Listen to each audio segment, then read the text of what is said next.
Extra, tell all about it. It's Dave's Big Dictionary.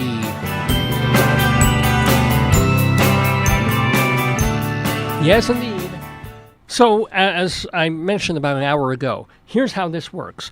I thumbed through a Merriam-Webster's dictionary with 75,000, more than 75,000 definitions, and at random set my finger down on a page.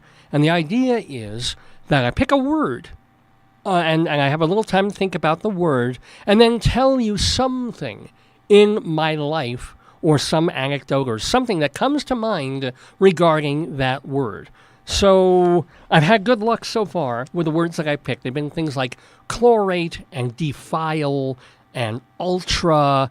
Today could not be more appropriate, and yet I'm going to throw you a curveball. Because it would be too easy with this word for me to go where I always go. The word, and I promise you this, the word is bottom. B-O-T-T-O-M. Bottom.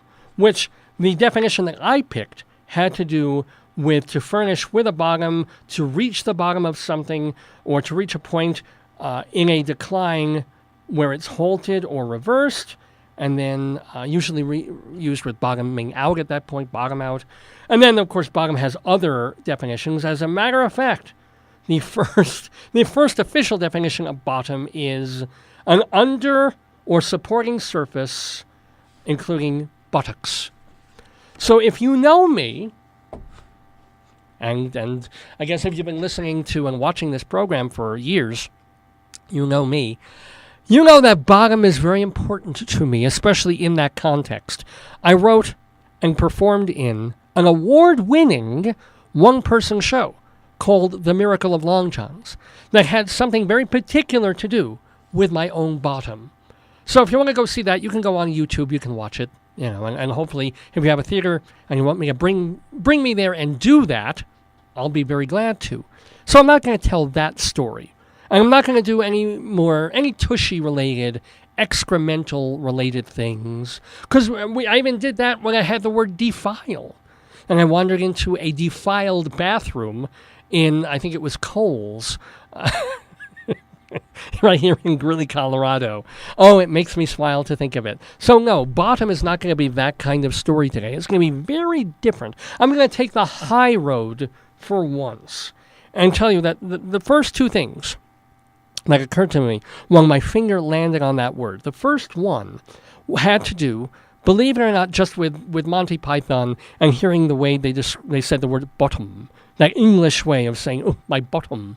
There was some bit where a newscaster was interviewing little 8-year-old or 5-year-old kids who were played by grown Monty Python members, and the John Cleese narrator asked them a serious question, and one went up to the microphone and just bottom, because they're being naughty little school children. So that's the first thing that came into my mind, and I do love Monty Python, and haven't seen Python in many, many years, and probably should get back to watching some of those old episodes.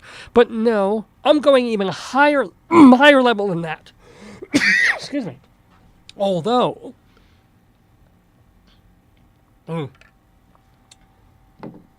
I am still staying within the realm of British comedy.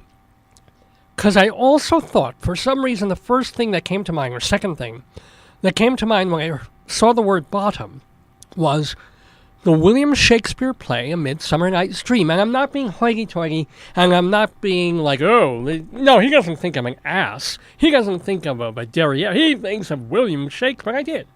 I did think of A Midsummer Night's Dream, the William Shakespeare comedy, which ordinarily I kind of sit through and I'm like, man, I am not, even though I'm a theater critic, even though I love theater to pieces, even though I generally enjoy to an extent Shakespeare when I'm watching it, I'm not one of these bard-ophiles. We had one of them, and he was fascinating, a wonderful guest, on Dave's Gone By a few years ago. He is a professor and lecturer at Columbia University, and forgive me for forgetting his name, but he did this cool documentary about artifacts of the King John and the Queen era Shakespeare's time of like 1600 to 1615. It's a great series. If you go on davesgotmy.com, you can find who it was. Forgive me for not remembering his name.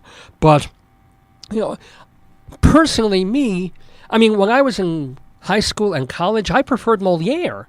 Moliere was much more gettable, much funnier because he was often doing farce with stock characters, and it was easy to follow. The language, translated by people like Richard Wilbur, was not out there and abstruse, and you had to look up every other word when you had the Washington Square editions of Shakespeare plays. And I know I must be offending Jeff, my colleague at UNC, who has the office next door to mine, and who usually listens to the show, but go figure, I haven't seen him on today. And he's a big Shakespeare. He's got a Shakespeare quote posted on his door, I think from Macbeth of all things. Oh no, I said Macbeth! Gotta turn the potato around 3 times and spit. Tui! There we go. One more time, potato. So there are people like that who really... And the more you get into Shakespeare, of course, the more rewarding he is. And the more depth that he really does have. But, I don't have to be dragged to Shakespeare plays, but I kind of have to be dragged a little bit to Shakespeare plays. I like Shakespeare, and I'm a theater critic. I should love him to pieces. But most of the time, I go, and at parts I'm interested and into it, and at other times I'm like, verbiage, all is verbiage.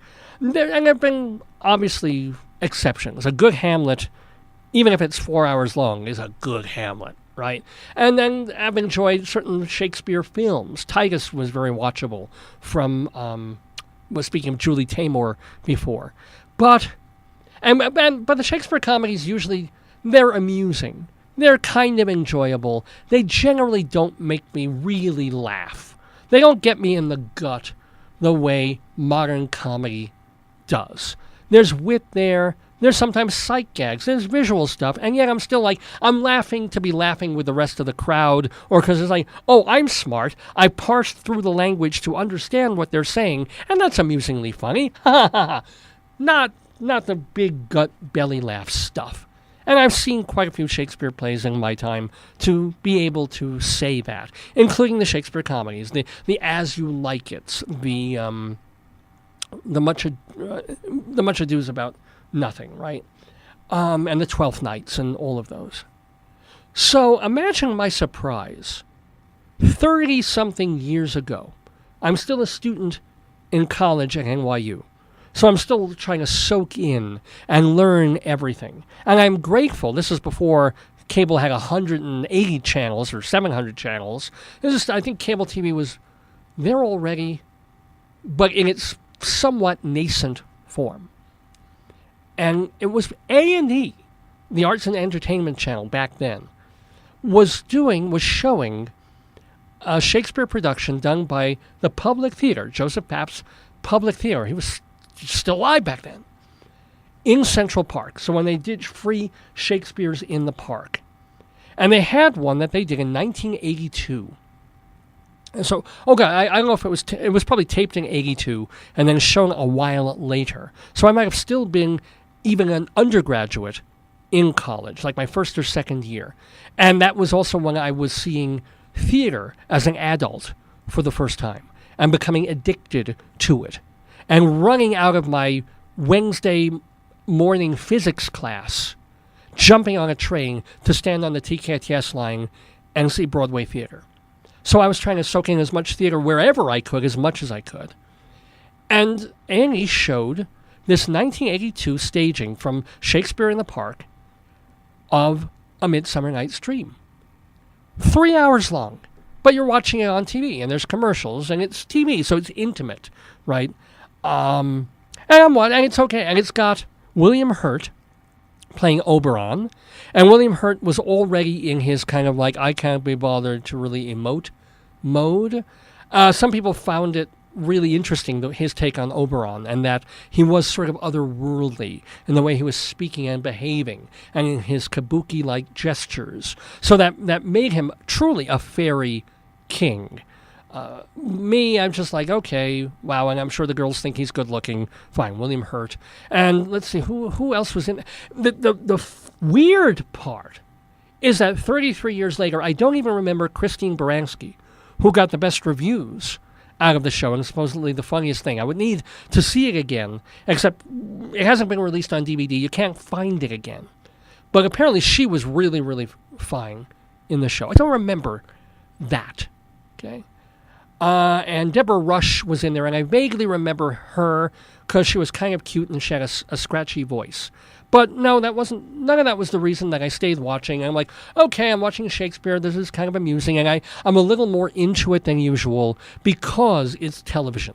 Because I see their mouths moving up close, and I'm getting more into their character than I might be in a big Broadway theater where they're 300 feet away from me.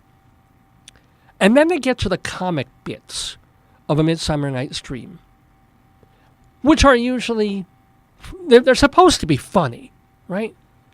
And in that particular case, with Bottom and Snug the Joiner and all those folks, when they get to the scene where they do Pyramus and Thisbe, in this love story that takes place, speaking of Donald Trump, with two different people on different sides of a wall. If I tell you, whenever that was on A&E, I would run to catch that scene. It runs about 5 minutes. But on the floor, in tears, running down my face. And these were not great Shakespearean Ian McKellen type actors. That wasn't the public theater thing. And by the way, this I didn't realize it. This production was directed by James Lapine, who is a director who is, of course, the co-author and director of things like Sunday in the Park with George, for gosh sakes. So yeah, that James Lapine, he's directing it. But the actors doing the comedy bits, and Bottom, the guy who turns into a donkey, there's the scene of Pyramus and Thisbe. It's a big black guy, I don't know the actor's name, who has to dress up as a girl. The two other, I don't even remember the name of the actors. You can find them on IMDb from this Shakespeare production of 1982. But if I tell you, it is raucous, PG-rated, raunchy slapstick. But if I tell you, I have never, before or since, laughed as hard at Shakespeare as that one scene. And the rest of the play, the rest of Midsummer Night's Dream, entertaining, watchable. Parts of it are kind of dull. Parts of it are at least interesting and hook you into the story. But when they are going at it in Pyramus and Thisbe, and you're watching Bottom do, and all of them, I don't want to give it away, because hopefully somewhere on the web this is findable. Or a lot of libraries apparently still have it on VHS tape. If anybody's still got those kinds of players, you can watch it. And you have to wade through about 2 hours or so of Midsummer Night's Dream to get to it. But when I think of Bottom, the word Bottom, I think of Bottom taking part in that Pyramus and Thisbe scene in that Much Ado About Nothing from Central Park in 1982. And, the way I laugh at Family Guy, the way I used to laugh at Monty Python, or episodes of South Park, or The Simpsons, or Bill Irwin and David Shiner in Full Moon, that kind of from-the-gut laughter, which I cherish and prize more than almost anything else in the whole world. That laughter that goes here and just physically incapacitates me to where my wife has to remind me to breathe. That's, Bottom. That's hitting a wonderful kind of bottom for me. And that is Dave's Big Dictionary for this Saturday, February 10th, 2018, here in the neighborhood